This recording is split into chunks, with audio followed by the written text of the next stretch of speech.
وأفوض أمري إلى الله إن الله بصير بالعباد. Saya ingin bertanya Ustaz, ada dua saya punya pertanyaan. Silakan Pak. Iya. Satu-satu Pak ya. Satu-satu. Insyaallah. Yang pertama Ustaz, kebanyakan kaum muslimin bahkan dari kalangan para penuntut ilmu biasanya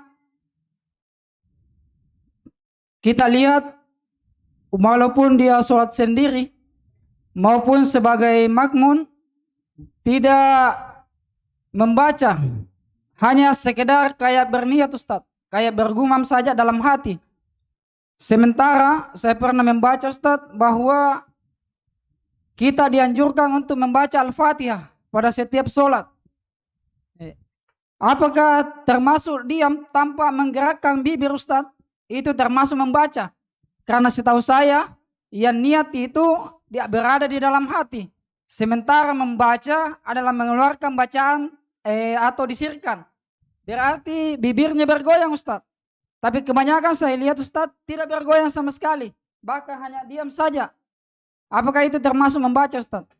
Kemudian yang kedua mengenai Satu dulu Pak. Iya nanti saya lupa. Baik. Untuk yang betul pernyataan kita tadi itu, iya, bahwa dalam sholat tidak boleh orang diam, tidak sah baca dalam hati. Itu disepakati oleh para ulama. Iya, tidak ada perselisihan bahwa di dalam sholat itu tidak sah kalau di dalam hati kecuali niat. Kecuali niat. Nabi Shallallahu Alaihi Wasallam di sholat Syria itu belum membaca, ketahuan dengan bergeraknya jenggot Nabi Sallallahu Alaihi Wasallam. Sebagaimana dalam hadis Nabi Sallallahu Alaihi Wasallam yang disebutkan oleh para sahabat, bagaimana sifat sholat Nabi Sallallahu Alaihi Wasallam. Iya, orang yang sholat baca dalam hati itu tidak sah. Iya, cuman mungkin saja Pak kalau itu adalah penuntut ilmu. Pertama kita kasih udzur, mungkin dia belum tahu. Yang kedua siapa tahu sudah selesai bacaannya Pak, dia cuma tunggu imam. Pas kita lihat dia sudah selesai membaca. Kan kalau penuntut ilmu kan kita harus bersangka baik Pak.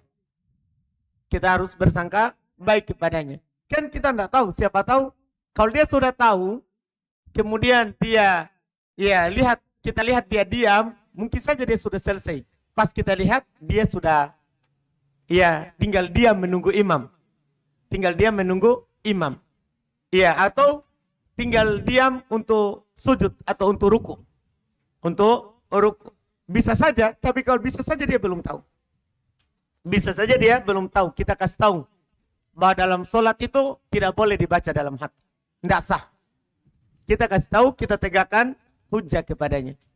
Kita tegakkan hujah kepadanya. Itu untuk pertanyaan pertama, betul pernyataan kita.